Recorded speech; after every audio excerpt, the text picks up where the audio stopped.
आदरणीय भंते जी, मैं आपको याचना करता हूँ कि आज के धम्म देसने के लिए प्रारंभ कीजिए। जी।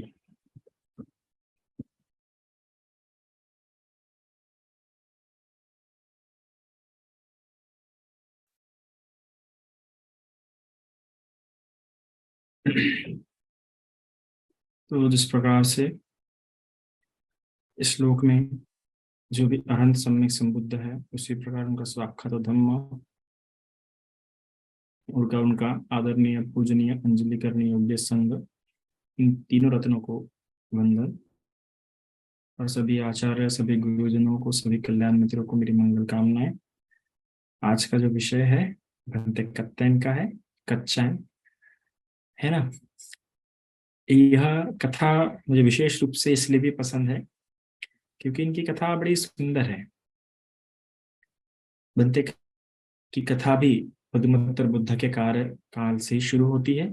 उनके काल में उन्होंने पद्मोत्तर बुद्ध से ऐसे ही वर प्राप्त किया। ऐसे एक बार सभा में बैठे हुए थे, सभा में सबसे पीछे में खड़े हुए थे, तो भगवान ने देख पद्मोत्तर बुद्ध ने अपने एक शिष्य को इस पद पे स्थापित किया कि संक्षिप्त बातों को, मेरे बातों को विस्तार में बताने में अगर कोई श्रेष्ठ होगा पूरे संघ में, तो वो है बनते करते हैं। सॉरी, उस समय के जो हेड भिक्षु थे, उस समय के पद्मोत्तर बुद्ध के, तो उधर से जो कात्यायन उस समय के जो थे, उन्होंने देखा कि अरे यह कौन है जिसकी खुद पद्मोत्तर बुद्ध क्या कर रहे हैं, प्रशंसा कर रहे हैं, खुद उसको क्या कर रहे हैं, उस पद पर स्थापित कर रहे हैं।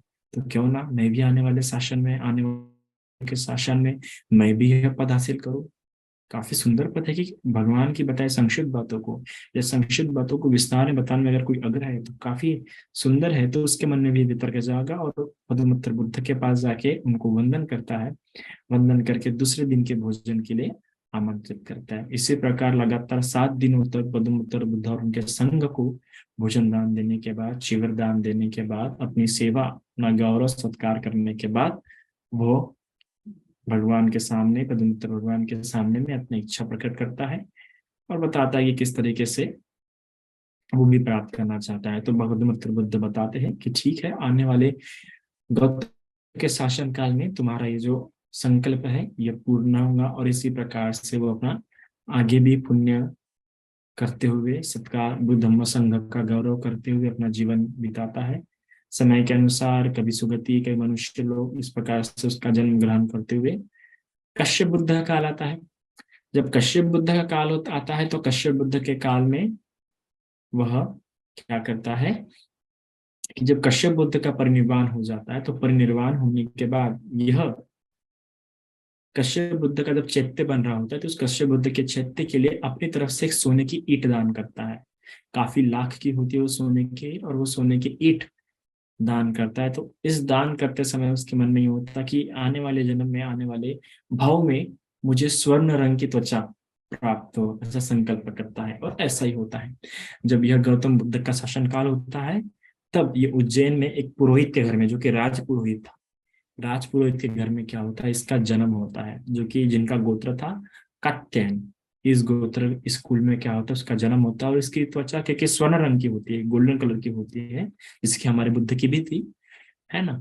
तो गोल्डन कलर की त्वचा होने के कारण इसका नाम कांचन यह रख दिया था। कांचन मतलब धन भी होता है, कांचन मतलब सोना होता है, सुनहरी रंग। तो इस प्रकार से इसका नाम कांचन रख दिया जाता है, जो कि कात्यायन इस गोत्र से था।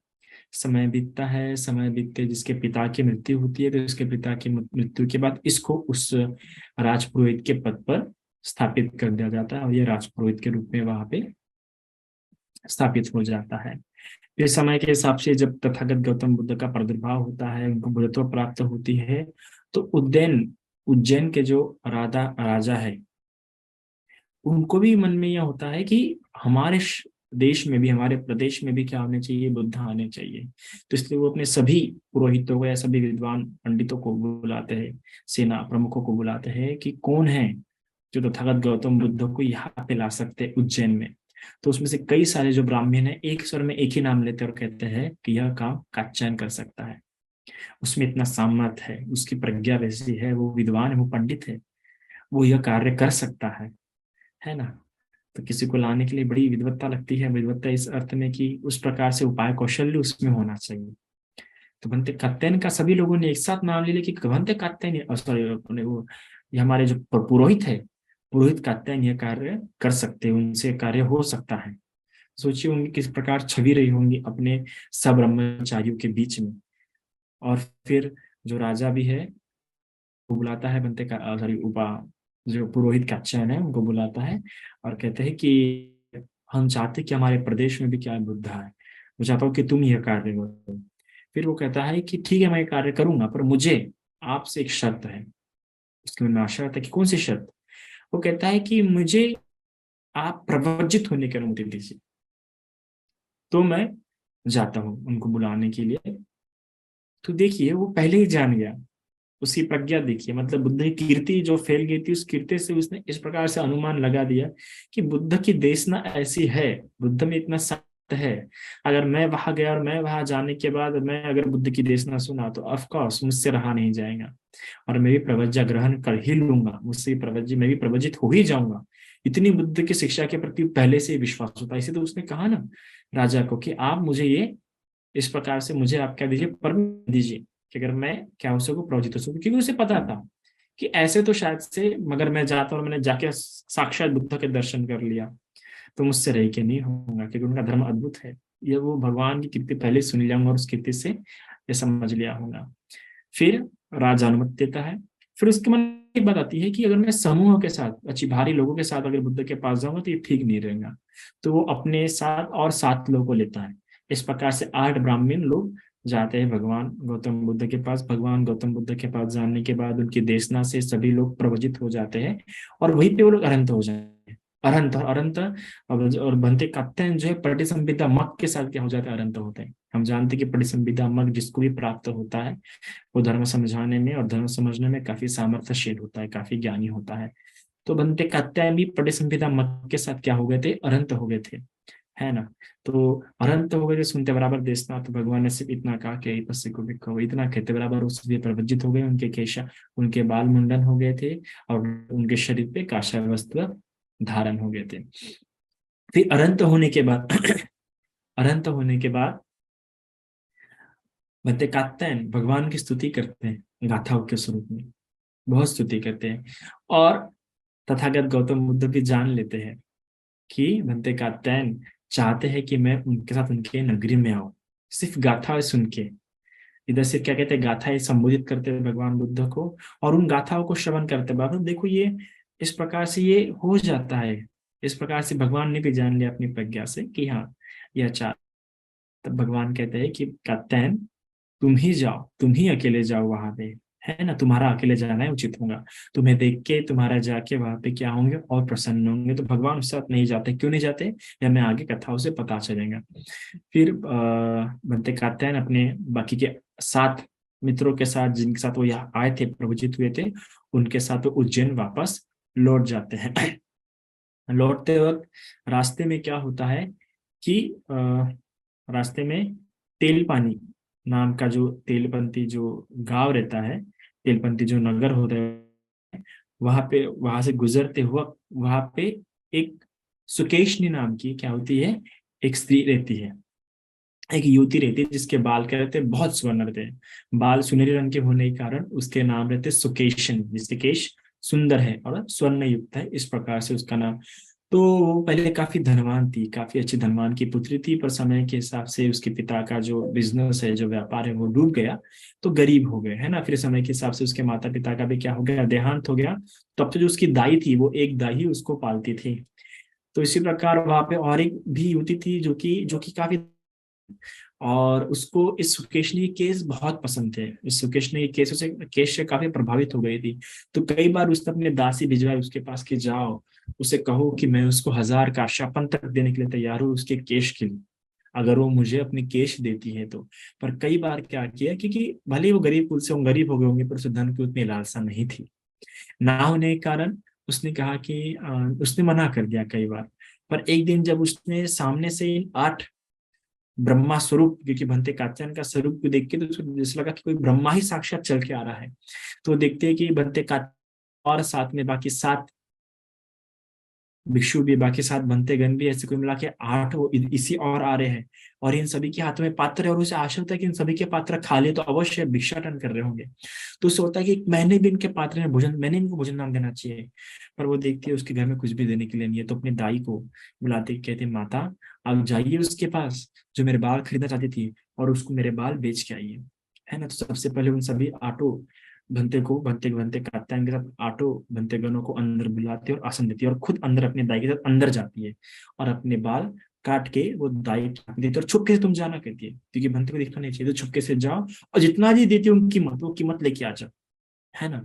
तो वो जाती है दाई उसके पास, जो बाल खरीदना खरीदना चाहती थी। तो जब उसके पास जाती है, तो बाल खरीदने के लिए, जब बेचने के लिए जाती है, तो वो कहती है, और वो भी देखो इस क्षण का बड़ा लाभ उठाती है और कहती है कि देखो ये बाल तो कट चुके हैं, वो निकाल चुकी है, और अब इस बालों की भी उतनी कुछ कीमत नहीं है। है ना। तो मैं इसके 8 कारशापन दूंगी। अभी वापस जाएंगे तो बर्बाद हो जाएंगे, तुम वापस लेके भी जाओगे तो बर्बाद हो जाएंगे, तो 8 कारशापन ले लो। है ना। तो देखो, कुछ लोग ऐसे भी होते हैं किसी की परिस्थितियों का बहुत लाभ उठाते हैं, पर ऐसा व्यक्ति नहीं होना चाहिए। जब हम किसी की परिस्थिति देखते हैं कि इसकी परिस्थिति अच्छी नहीं है, तो हमने इस प्रकार जानना चाहिए कि तो मुझे, मेरे लिए अवसर है, पर किस रूप में अवसर है। इसका लाभ लेने में के लिए अवसर नहीं है, ये मेरा अवसर है कि मैं पुण्य करने का मेरे लिए अवसर प्राप्त हुआ है, उसकी सहायता करने का मुझे अवसर प्राप्त हुआ है, मेरे लिए दीर्घकाल तक हितकारी होगा, ऐसा विचार करना चाहिए। पर लोभयुक्त चित्त, जिसकी चर्या ही लोभ युक्त होगी, और हर चीज में अपना स्वार्थ ही देखेगा। लोग की विशेषता है कि हर चीज में जहां भी मौका दिखा वो लोग अपने आप खड़ा हो जाता है। इस प्रकार सांप बराबर समय आने पे फुनकारता ही है, उसी प्रकार लोभ भी तुरंत समय आने पे उत्पन्न हो ही जाता है, अवसर देखते और उत्पन्न हो ही जाता है। तो ऐसा ही कुछ हुआ। अब वो उसके मालकिन ने भी कहा था कि जो मिले वो लेके आ जाओ, तो ठीक है, अभी वापस भी लेके जा नहीं सकते, तो वो 8 कारशापन ले लेती है, और 8 कारशापन लेके फिर जाती है। फिर अब वो भी कुछ उसके प्रति बुरा भाव मन में उत्पन्न होने देते नहीं है, और 8 कारशापन लेके हर एक कारशापन का भोजन लेती है, और ऐसे 8 भिक्षुओं को एक एक कारशापन युक्त ऐसा कह देती है, एक योग्य आटो इसको देती है। तो दाई याद दिलवाती है, क्योंकि इसने अपने बाल कटवा रहे थे, तो बनते कात्यायन के सामने जाते नहीं है, ये अंदर रूम में रहती है, और दाई आटो बनते लोगों को क्या करती है, भिक्षु संघ को क्या करती है, भोजन दान देती है। फिर जब ये जानते हैं कि यह जो इस बच्ची ने जो पुण्य किया है सही में सराहनीय योग्य, और कहते हैं दाई को कि जाइए आप उसको बुलाइए। फिर अंदर से वो आती है सुकेशनी, सुकेशनी आके बनते कात्यायन को त्रिवार शब्द क्या करती है, वंदन करती है ना। और इस वंदन करने के बाद तुरंत उसके जो केश है फिर से जैसे थे पहले वैसे ही वापस आ जाते हैं। तो ये उसी का पुण्य का बल रहता है, और बनते कात्यायन का भी करता है, प्रताप रहता है कि उसके केस फिर से वापस आ जाते हैं। फिर इसके बाद क्या होता है, बनते कात्यायन वहां से उड़ के वापस जो उज्जैन के जो राजा है उनके पास चले जाते हैं। उज्जैन के राजा के पास जाने के बाद, उनके वन में जाने के बाद, जो उनके सिपाही है वो राजा को जाके बताते हैं कि बनते कात्यायन यहाँ पे पधार चुके हैं, यहाँ पे आ चुके हैं। वो जाते हैं उनको मिलने के लिए और पूछते हैं कि तथागत गौतम बुद्ध कहाँ है। बनते कात्यायन बताते कि वो नहीं आए, वो नहीं आए। और फिर इस प्रकार से संबोधन होता है, फिर भी वो बहुत प्रसन्न होता है कि बनते कात्यायन, और वो भी अनंत होके, और बाकी जो साथ गए थे वो भी अनंत होके आए। तो कहीं ना कहीं जो राजा के मन में जो भगवान की जो देशना है, भगवान की जो शिक्षा है, उसके प्रति जो एहिपस्सी को भाव, अकाली को भाव, वो समझ गया था कि भगवान की शिक्षा कितनी है कि ये अकाली को है और एहिपस्सी को, कि देखो जो गया वो भी इस दर्शन में, इस शिक्षा में क्या हो गया, मुक्त हो गया है। इतनी भगवान बुद्ध की शिक्षा अद्भुत है। फिर वो बताते हैं कि फिर वो पूछते हैं कि आपका भोजन हो गया है क्या, तो बताते हैं हाँ, रास्ते में ही एक सुकेशी नाम की जो लड़की थी, जो युवती थी, उसके यहाँ पे मेरा क्या हो चुका है, भोजन हो चुका है। तो वो सुनता है कि उस बच्चे ने इस प्रकार से, उस युवती ने, बच्ची ने, हम युवती थी, तो उस युवती इस प्रकार से भंते को भोजन दिया है, उसने पुण्यार्जन किया, और यहाँ तक कि इतना बड़ा त्याग है, कितने सुंदर उसका आचार होगा, क्या विचार होंगे उसके। है ना। धर्म के प्रति क्या श्रद्धा भाव होगा, क्या गौरव भाव होगा। तो इस प्रकार से संबोधन करने के बाद वापस जब अपने महल में जाता है, तब वो अपने सिपाही को कहता है कि जाओ उसका पता लगा के और उसको मेरे सामने मिलाओ। और जब उसको सामने में लाया जाता है, तो उससे क्या कर लेता है, वो विवाह बना लेता है, और विवाह करने के बाद वो उसे पटरानी, मतलब चीफ क्वीन, इस पद पे क्या कर देता है, स्थापित कर देता है।